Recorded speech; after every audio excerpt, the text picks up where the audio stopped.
February 27th.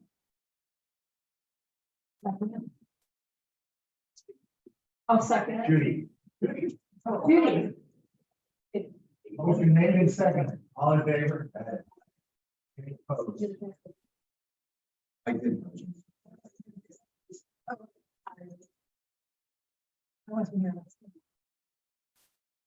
Motion carries. Minutes of our previous meeting.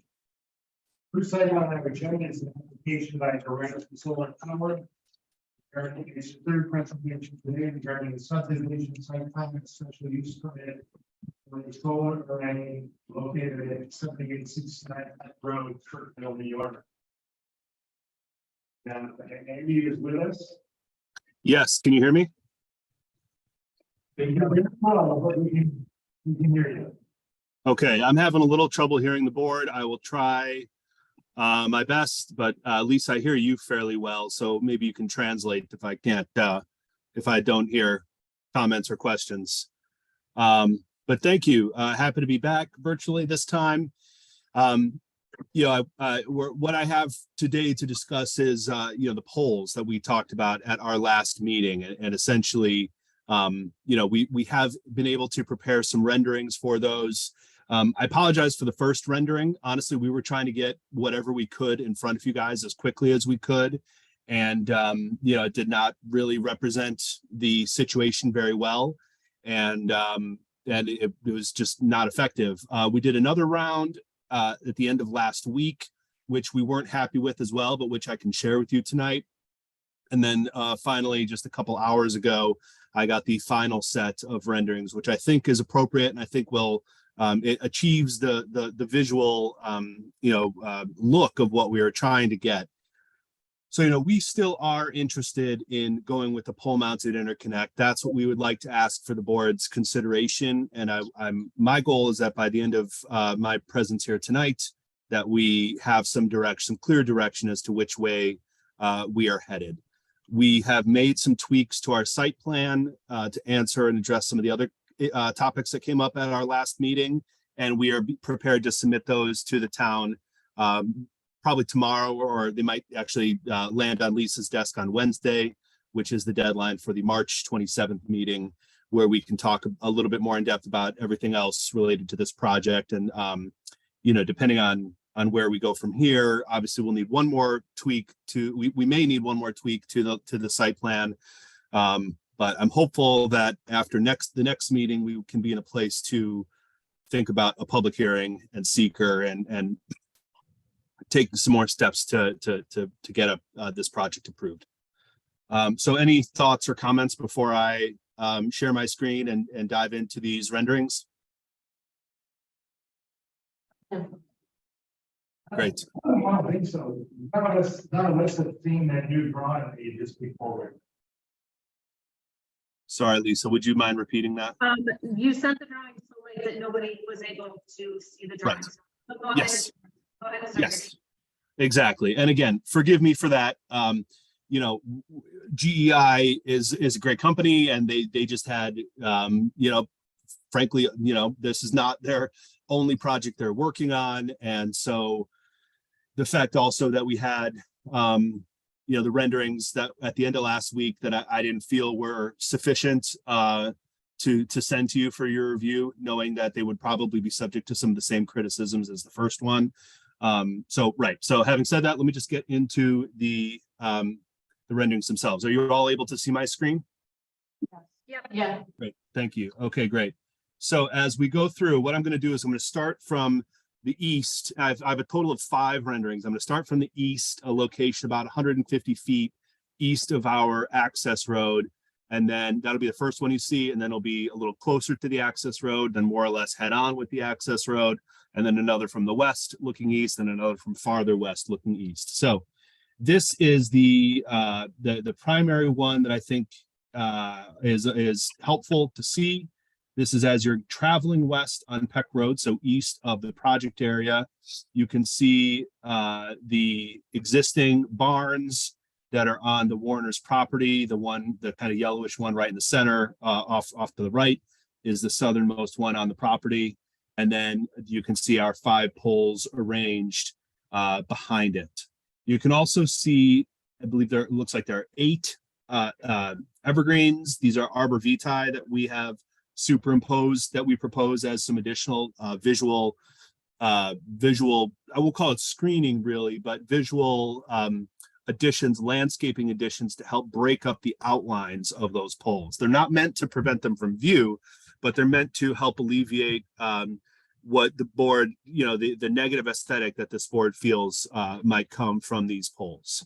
So you can see right in the center of the frame, the 8 trees. Those are as shown 15 feet tall, which would be about 3 to 5 years into the growing after they've been planted, spaced 10 feet apart, and then they're about 6 feet diameter at the base.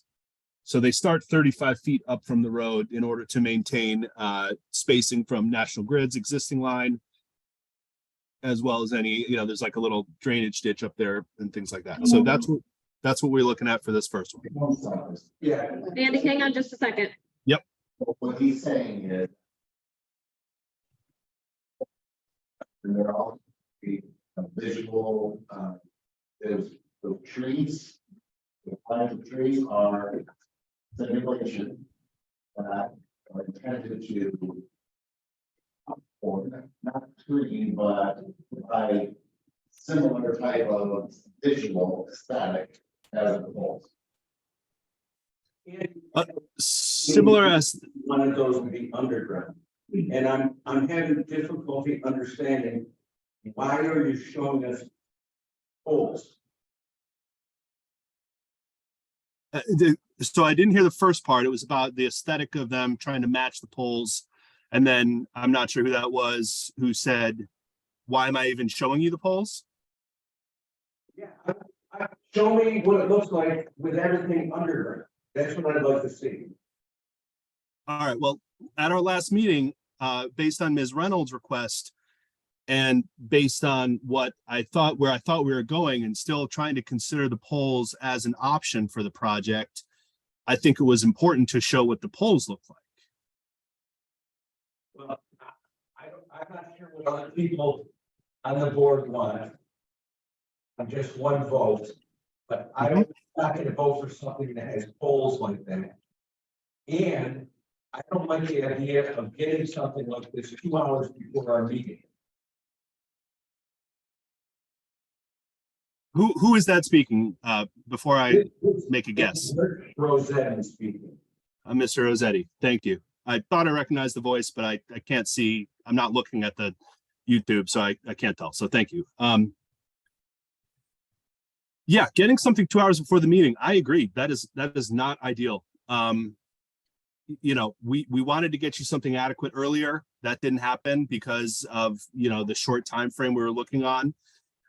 We got something by the end of last week, which I would have hoped would be good enough to send you, and I decided not to because I thought it would be taken as poorly as our first design, as our first rendering was, if that was the only thing you saw. And so what I'm here to do today, and maybe I'd like to maybe complete this instead of talking about really what are we even doing here, because I felt we had a very clear, Ms. Reynolds and I had a very clear back and forth about whether there's a rendering here that would help the board understand what the poles would look like in this situation, and whether additional tree landscaping would help alleviate the purported negative aesthetic impact. If we had just agreed to go with the ground mount at last meeting, we wouldn't have, wait, I'm sorry, please let me finish. I wouldn't have done any rendering because I would have just, agreed to something that you guys wanted. I'm trying to find a compromise here that I think is less negatively aesthetic, is a little bit more expensive for us, but also reflects the reality that this project already is on the expensive side. I know you guys don't really care about that, but as people who are involved in business planning and enterprises and things like this, I think you'll understand. I hope you'll understand that money is still important, and adding an additional $150,000-$250,000 to a project such as this is meaningful, is significant, and it's my duty to see if there's a way that we can avoid adding those costs by showing you these renderings and perhaps coming to the conclusion that this really isn't so bad. You know, the Warners are, when I told them the concerns, they were quite frankly surprised. They're like, they think these are going to be ugly. You know, they've seen them before. Don said, have you guys driven down the road? And I said, yeah, of course they have. You know, they're doing their due diligence. But, you know, I needed to give this project the one more shot at not being subject to a rather expensive upgrade. And again, I'm just one person, is rich. You can show me 100 pictures of those poles. If they're not underground, I'm not voting for it. It's as simple as that. Okay, understood, sir. Okay. And you were having an awful lot of trouble hearing you. And fortunately, a good quantity of what you're saying, it's not coming across to us. This is Joe Limpy again. I had spoken to you about 10 days, exactly 10 days ago on March 3rd. You had suggested that you wanted us to take a look at what it looks like some screening. And I appreciate that you did put some screening in. The trees you got are on the far side, so we're still seeing all the poles all lined up.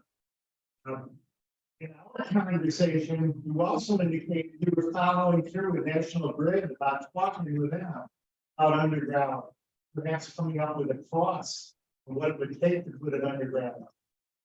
Are you able to talk to us about that today? We cannot, because we don't know. I don't know, and National Grid has not been able to tell us the exact cost for this site, because it's going to take a new look at it's basically good. They're going to have to run through a small part of their Caesar study again to determine equipment, and in order to do that, we have to deliver them a proposed design, which we are working on in the background. So that the exact information for this site is not available. It is technically possible. It looks like it is an option for this project. It's just a matter of time and money, which is our, you know, which both are important. And so going underground is an option. I am here to request your reconsideration of this setup here. And as we can continue to go, and maybe this is you know, maybe this was a waste of our time and effort, but I thought there was a fairly clear direction based on several of the board members of doing this. Sorry? I cannot hear you. He said underground is an option, but he wants the board to reconsider. Nope. That's my vote. We hear. You can't hear me either? Some of our members want to ask you some questions, and right now, we're not in a position to have a dialogue with you because we're having too much trouble hearing what you're saying. And perhaps you're having difficulty hearing us as well. I am. Thinking that we ought to adjourn this matter to the next stage of March 27th, so that we can have a better dialogue with you. And so that you might be able to come up with some answers to us about going on. I'm not going to have all the answers that you need by the 27th. The effort to go underground is technically and feasibly possible in this location.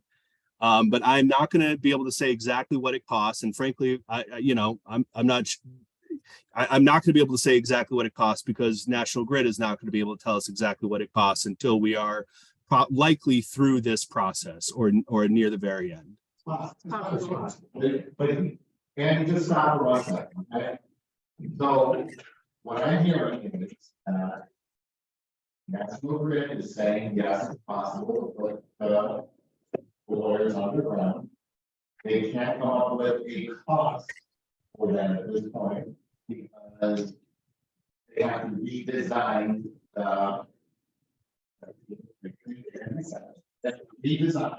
the connection in order for it to work in the underground so that they can bring out that number by the next meeting that we are. And you would like, if you go through this slideshow, to show him what he thinks is a good argument for it to not be under. And how long is this going to be? And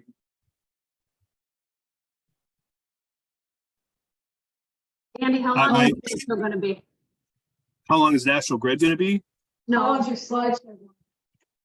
Very short. I have five renderings, 5 slides. how many slides? Okay. Done.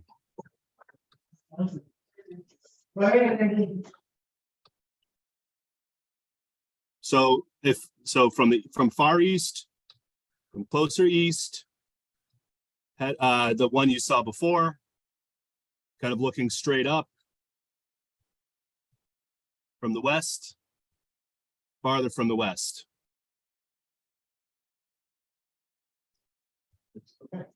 So you'll see the poles for, about 5 seconds as you drive down the road from the east, and from the west, you probably won't, you'll see them for a split second and then they're past you.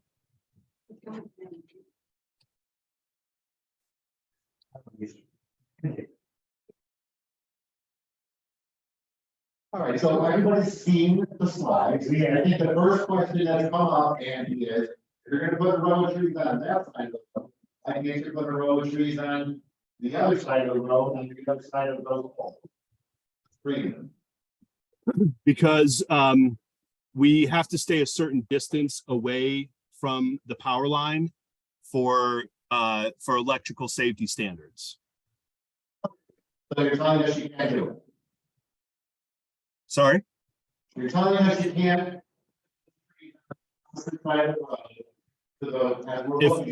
If we start to get, it's theoretically possible that we could put some trees between the barn and the poles. The Warners haven't leased that ground to us. We have a 60-foot right of way here along the road. And this is again, like this barn is likely going to, so if you go farther to the east, there's more trees and other things that are going to be, in the way. This is kind of the first look where you could possibly see the poles. And what you see are indeed a few poles in the air, and then you're past them fairly quickly. So yeah, possibly we could. I haven't talked to the Warners about if they would lease us more land to be able to do that, or have us put them on what will be hopefully a different parcel by the time this project is through the board process. But we do have to stay a certain distance away from the poles for electrical code and safety concerns with trees. Should he pursue that option or does it make it? Rich is not related. But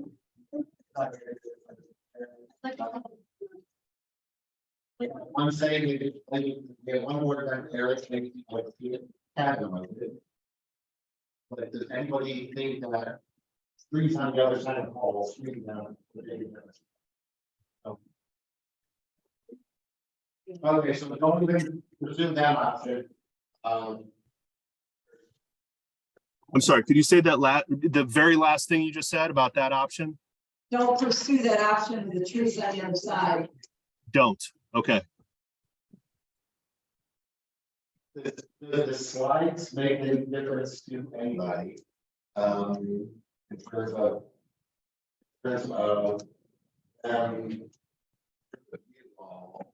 thinking that this is a better option than underground. I think it's next, yeah, I think it's next. Yeah, so when you're ready, I think it is under. It's rather than your time, yeah. I think we're ready. So Andy, this is Erin Reynolds, and I spoke to National Grid today. I know some people there, and I asked for some explanation of the system. Because we've come up upon this several times, and the board does not want to see poles. And so I asked them to explain to me how all of this works, because I really don't know a lot about it. And they have 2 ways that they, their public facing bulletins that they put out, and one of them is ESP 750 tool mounted interconnections. and then ESB 758 for pad mounted interconnections. And I believe that when everybody talks about it being underground, what they're actually talking about is that the cables and conduits themselves are underground. The switch gear and the point of interconnection items are above ground in metal cases and they're pad mounted. There's one pole that's needed inside the property line, and that is where the wires come across from whichever side of the road. And from that point, all the wire is underground. But the whole system is not underground because they still Yes. need access to everything. I have the dimensions of the equipment needed. It comes from a pole. It goes down to the first box, which is about 7 by 5, and that's National Grid's equipment. That's the PCC recloser. And then about 10 foot plus or minus from that is the customer's equipment. National Grid connects at that point. And they don't own everything, but they have rights to everything. And that pad is about 6 feet wide by 10 to 15 feet long. And then from there, everything continues into the site, and the owner or your company or whatever may have step up transformers or, things like that. But it is of my opinion that this is the direction that the town should move in for all solar arrays that come before them for consideration. I don't think that we need to see any more poles. And I don't know what the cost change is for this, but it's my recommendation that this is the way the board pursues. And I only had this conversation today. I shared some images of what this looks like with the board that National Grid shared with me of a system of similar design that was installed on Robert Street in Canastota, east of the high school. So I shared photographs of that. And I think it's a far more desirable thing, but this is what everybody talks about underground. This is really what that is. That's very, very important clarification. So I would like to see you come back at the next meeting with a pad mounted system and instead of the poles. And I appreciate the effort that you went to come up with some better renderings that show the poles from a distance at a perpendicular angle instead of just the one that shows them head on all lined up. So it wasn't really representative. It wasn't, and I was disappointed in that. Yep. Do you have any knowledge of what I'm talking about with the pad mounted systems? Have you done them before? Have you talked to National Grid about that? Yes, I've had similar conversations with National Grid. I have looked at the ESBs. I have done ground/pad mounted interconnects in other jurisdictions with Excel in Minnesota. Yes, I concur with everything you said. And I believe that we talked about the fact that this would not be entirely underground, that there would be pad mounted boxes, metal boxes for this equipment on the ground at our last meeting. I'm impressed and glad that you did the research you did. You have the sizes in front of you of those pads, which I don't have in front of me. But yes, this all jives with what my experience is for ground mounted interconnects. I guess I'm confused. I think what I heard is, yes, you do have experience with that. In other jurisdictions, in Minnesota with Excel, with a different, I need to be very clear that this is with a different utility where designs, their specs are different, costs are different, everything is different. But yes, I have experience with ground mounted interconnects, and in Minnesota, they seem to reflect very closely what Aaron has said. In addition, we have started reviewing the I personally have started reviewing the ESBs, and our engineers have experience with that as well. And so there's still some design work that needs to be done before we can submit a proposed change of design into National Grid. They don't just, it's not quite as simple as just taking what's in their book and saying, hey, we want to do that, look at that. We actually do have to do some electrical engineering and propose specific equipment in specific configurations for them to review. Then they can start their engineering and cost review. Is it all? I mean, You want to come back to the other day?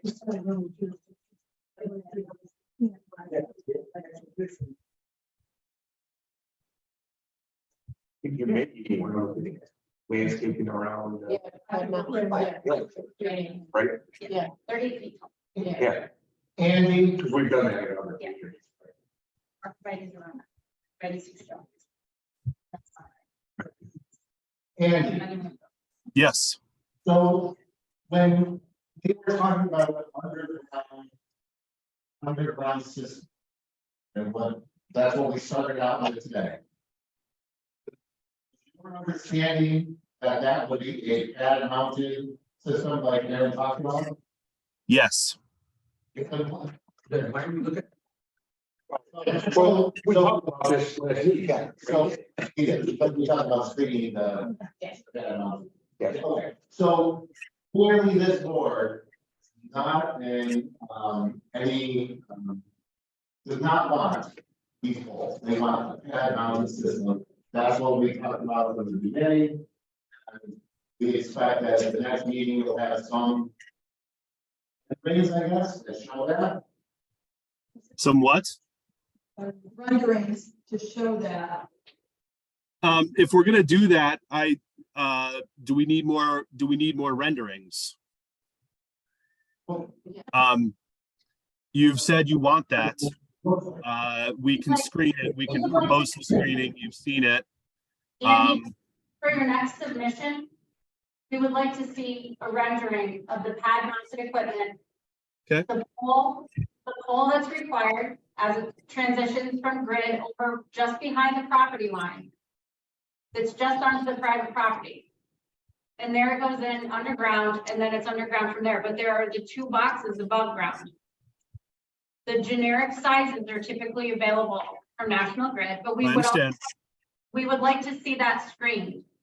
Again, the arborvitae, whatever you want to choose to put in there. And Well, I think you want to see it. that's even better. Yeah. That's great. He had everybody in the last, so, but anyway, What was the clarification for that is better? native planting, Something the deer won't eat. native evergreen planting. I know you're up against a length or a width, kind of it's a tight pinch point there with that you've got 60 feet, but that should be fine. I mean, the width of the driveway, the easement, the width of this equipment is 6 feet. And then, a lot of this vegetation that's evergreen also comes in a columnar variety. Right.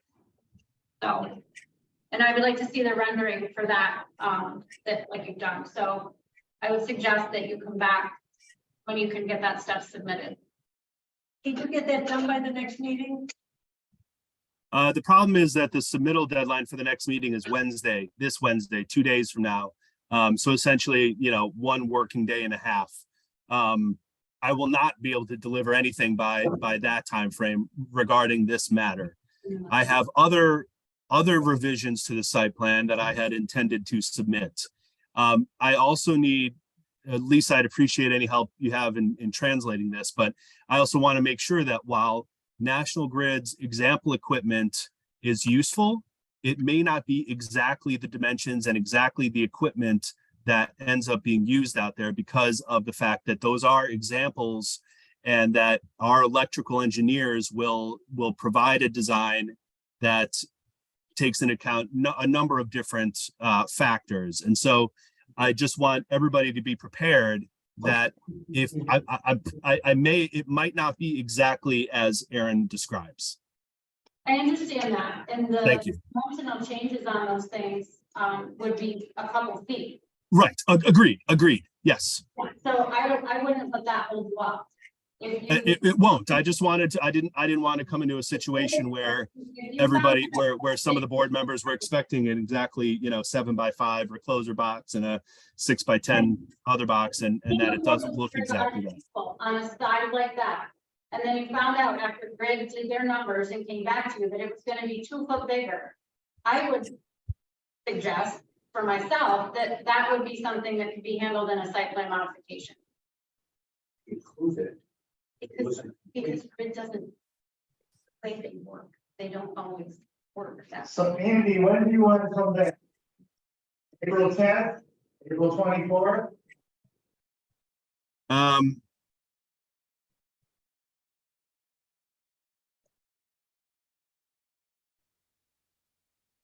The 10th.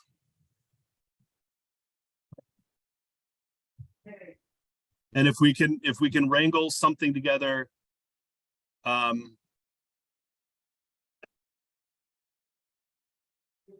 that's another month out. National Grid like that, so. Is there Understand what the costs are gonna be and.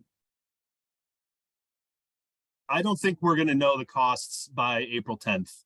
I don't think that the costs frankly matter for this proceeding because we've been given a directive and I don't think the costs enter into it at this point. Is there appetite on the board to review the rest of the project and the rest of the minor tweaks we've had while we're preparing these renderings at the 27th? He wants to know whether there's an appetite to piecemeal this basically to the next meeting. Do it all. No, there's no appetite for that. Yeah. Understood. Loud and clear. That one I heard. Okay. We're gonna see All right. April 10th. Thank you. Take care. Bye-bye. Okay, Graham.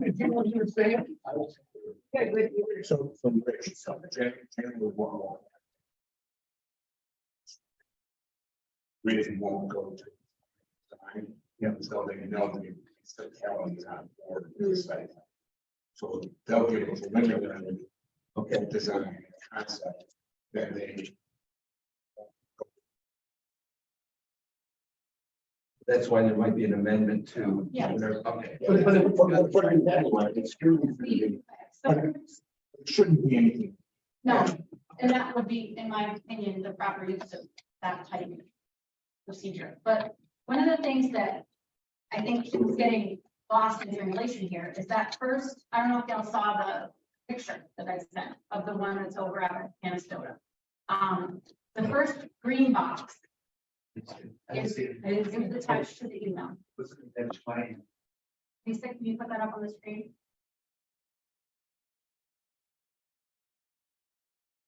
Sure. Just give me a second.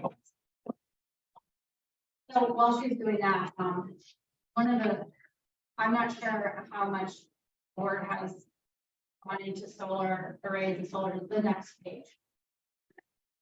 I did work, basically quite a bit, permitting and the applications and regulatory. But this is an example of a pad mounted system that is in existence right now in Canastota, just because the high school on Richard Street. Now, Richards or Roberts, sorry. Yes, so. Okay, so you know, he told me it's not shown up on the maps, well, the map, like Google Maps and stuff yet. So what you can't see is, I believe there's a pole, but there is one necessary most of the time, even if there's not one shown here. So that first box, the green box, that's National Grid's box, that's their recloser. And then under the wire goes underground from the road, if you will, or the pole to the green box. Underground again to the gray box. The gray box is the customer's equipment. And Grid doesn't, like, Grid knows how big their box is. It's pretty standard, or they have several standard sizes, I guess. Like I can't. It's my, it overrides my silence. So the Grid boxes are what they design. The gray box is what's owned by the owner. And Grid doesn't have really anything to do with the design of those. So if he's held up because he doesn't know what Grid is going to want him to do, I'm not sure that's entirely applicable in this case. And then it will probably be required, not a big deal, just a detail. And then from there, it goes into the site. And should they choose to have their, step up transformers and things like that, they may still propose to put those up on poles, and we would need to decide if we wanted to see those in grade as well. This is the solar side. Yes, Okay. and this is. What are this is the- The point of the connection. What are the other, you know, the little types? Just, yeah. Right, person. If a car went off the road or to protect it. And then more attractive. Yeah, so we could have vegetative screening there, but we would have to see, they would need to be a certain distance from there probably for access. And then they would need to access those probably with a small piece of equipment for maintenance, but this is, I think, in my opinion, this is the way that the town go as opposed to poles. So the cost. That much of a differential.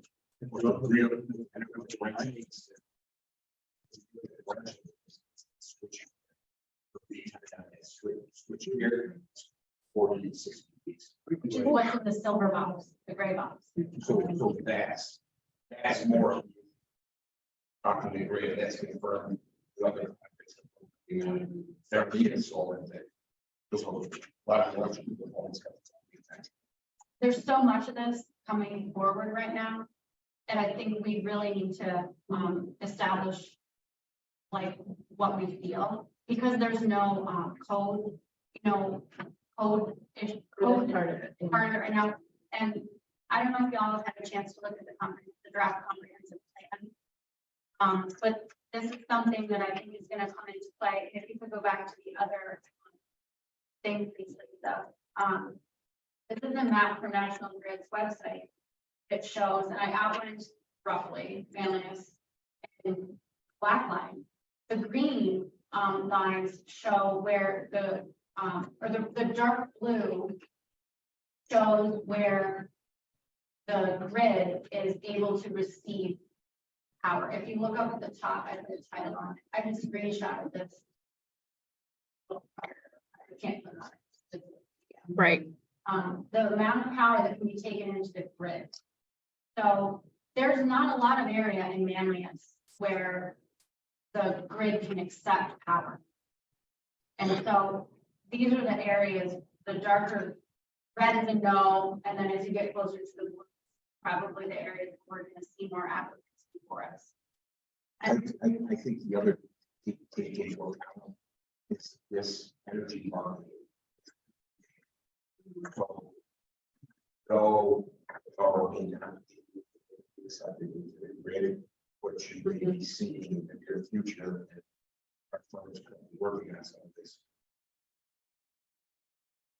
Solar energy. Hydrogen fuel cells. Such as that, so you may not be driving the power traditionally as you see now on the grid, but there may be other value. Where taking solar and driving it. I've seen several projects where they have installed massive battery farms instead of pole farms, basically. And they'll take the solar power and put it in these massive battery cells and then release it slowly to the grid as they can. So what you can do with the hydrogen fuel cells is you can shave peak off your power and you can add that power. And there are several in New York State. So you can save power, get it back into the grid, or you can use it inside different.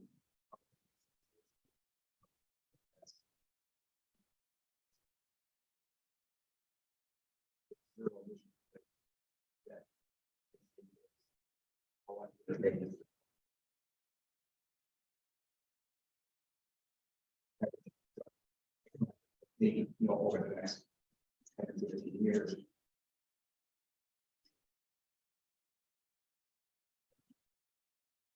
Then to add another layer, I think that we should also consider the farmland section, which I think was in its draft last year, because most of these are going in farmland. And how do we feel about that? And what are the classifications of the farmland? You know, maybe this is something that needs to be commented on and potentially included in the comprehensive plan. That where do we feel that there are areas that are appropriate for solar array development by factoring in all of these different things. And then after that process is where we would address the code. I don't disagree. That's precisely why we wanted the moratorium in place at time to study this, and it never did. Like, I agree. That. And thank you, Erin, for all the information. And I'm wondering kind of what our responsibility or what our position is as far as so our and I were on the solar working group would be potentially encouraged to run. Would that be around that we go back to the solar working group? I think it's involved, but maybe when we go to the town board and we know this has been a learning process and speaking all along. But would we simultaneously while we're working with this project and the other project? If we go back to that and say, this is what we've learned, what we're seeing, this is what we feel like we want to go to town to get it put into the solar law, so that when we're working with these clients, have the T. And kind of going further, because these are all special permitted. You have any, say, as they come for a special permit renewed down the line, probably not, but, as things evolve and technology evolves, really think that we could ever, for the ones that are already existing, think it for from pole mounted to, just big question. But I just like food for thought. That may be very difficult. Yeah, The ones that's that what we it is. approve, but this was a good exercise tonight, because I think we're all in agreement. We don't want to see these poles all over. the place. Yeah, So as we go through site plan review in the solar projects, you tell them, put it underground. If they have to have one pole to connect, they have to have some ground mounted yeah. I think we have technology. to get our language. Consistent, and that it's high mounted equipment underground. But they're not making the laws. So this has to get to the town board so they can amend. That's what I'm their- looking So. In terms of. You can do everything you're talking about during the site. That's a good. So do we need to change our local law? No, we don't have to. Is it a good idea to do it? Maybe. To clarify it, and the planning board certainly has. Talk to them, and explain to them what they want to see done as it relates to the residential problem. So you can do that by through the chairman, we can do that. And process, if it's part of the comprehensive plan. Doesn't sound like it's a plan issue, it's more of a local law issue and what you like to see in a local law. I do believe we can still do it through the site plan process because you're doing it right now. You're basically told, drive in what you want, and you're not going to go through a site plan without it. Easier if they come into the process, they know it's gotta be done. Stay one time, and it would be respectful of their time and effort. I think it might be worth that the county as a board to, now National Grid did say that they would come in and talk to us. Because what I see happening with some of these things is we are allowing the client to educate us on things that they should not be. By saying, oh, we can't do this, or we can't do that, or this, I can't, National Grid is the one who should be telling us what's possible, what they do, what we can expect. Rather than having the applicant say, well, they tell me this and we can't do that, or I think that it would behoove us to put a date at one of our upcoming meetings if we can get National Grid to come in and talk to us about how this works. Another thing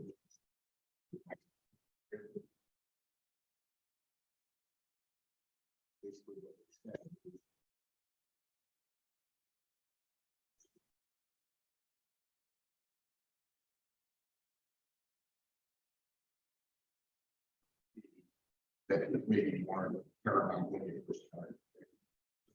It's good time to be working with your code or said the policy. One of the things really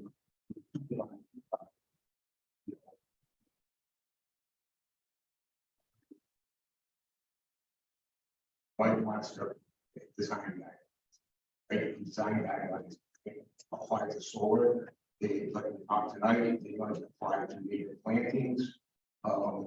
Different things that might come up on different site plans that you should see that would give applicants a little bit more information. That's not an uncommon thing in the design guidelines would be just what they are. Question, right? You wouldn't necessarily have to hold everybody to that. There would be certain things that maybe you want to see.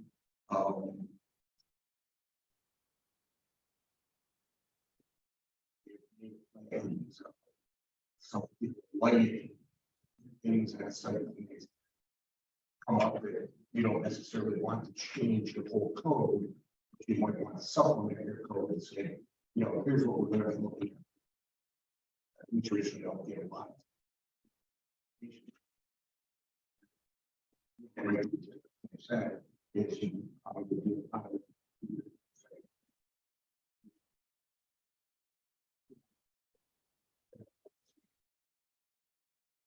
so 25 foot. It's really not. That's really not. In the arbor here, so you know you want something that's a native plant that looks like this. Once you get it, you drive by and see how it like is. I agree. Right. And I think that give everybody a lot of time and money if they communicate things before that poor guy is sitting here thinking he's done what we asked him to when there's just been a lot lost in translation and communication. And I don't know how easy it is to set that stuff up from a code zoning type perspective, but there's a lot. I've been on the other side of the table for many, many years, and there's a lot of times that a lot of those things specifically laid out, and not in a restrictive way, because there comes a point where you're much in control. But you know, the materials and design selection, having a cohesive idea can really help drive home the characters that you want to represent in your town. And because we have the villages involved, it pays to have a little bit of communication with them, so you don't get to the edge of the village limit into the town limit, and all of a sudden, like your sidewalk width changes or your curbing stuff, like little things like that, which are really kinds of the things that people eat with their eyes. And you know, when it comes back to the solar stuff, I think that it would make a lot of sense to do this stuff. I don't know how that happens. Done in two ways. Design guidelines that you are in control of.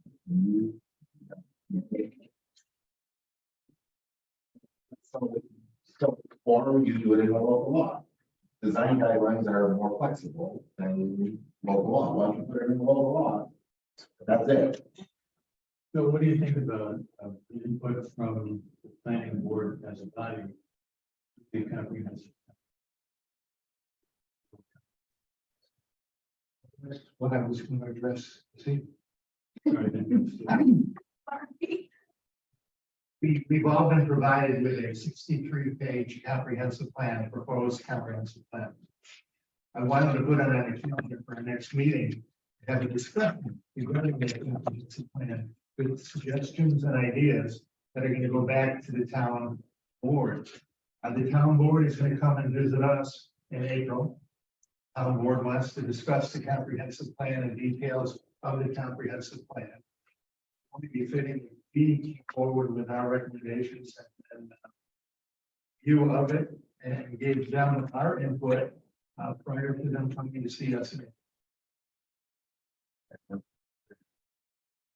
So the dates, the first meeting we would discuss and then give it to our comments to them, and then at the second meeting, they would come and we would discuss their opinions of our comments. I would like to have this on our calendar for March 27th.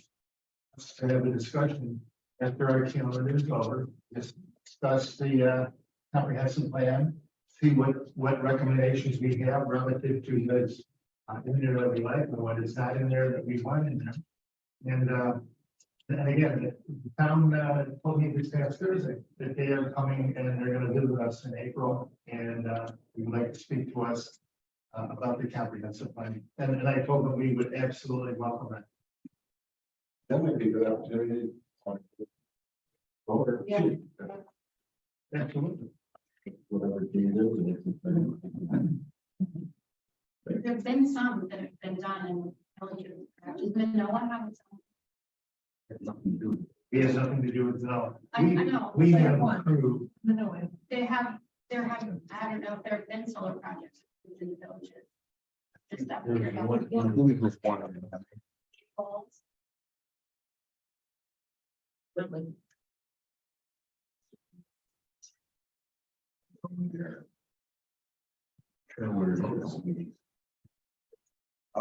For the. Yeah, Yeah, We're on the property. yeah, right there. The property they got in Georgia. that's where this. Right across from In the meantime, we can all take them home, along here, right, Jim? And it's the rest. Or just do, You see the, whatever. think about it, research it, whatever, and National Grid, if we want to have them. We're talking about this stuff, so that we're educating ourselves rather than trying to learn from the applicants. So for whatever reason, Green tells me this is not the precedent. The state of Western part of New York. Which kind of moving.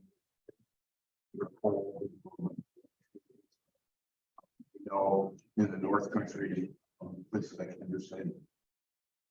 They're more of this sort of tech community. They can expose for some time.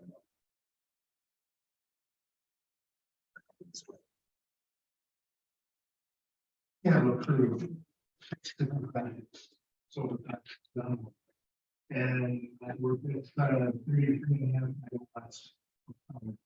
And I don't think it was until we saw the Hampton project over on Green Lake Road, where we suddenly saw what the poles are looking like.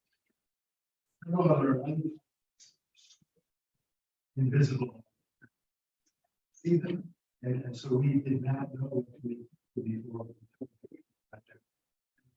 And all the polls were saying, does that look pleasing? We are used to polls and they become invisible to us, except when you see them lined up like that. I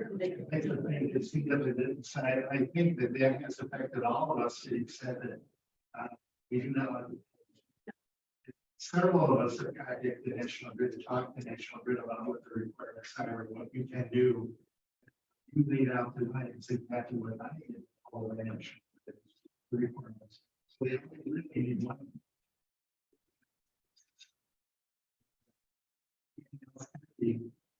They love.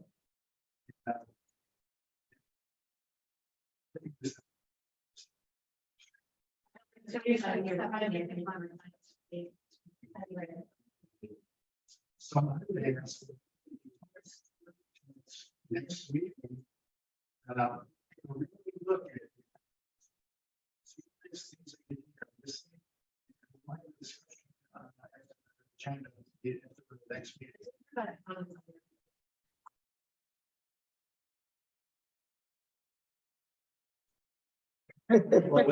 We won't have a resident.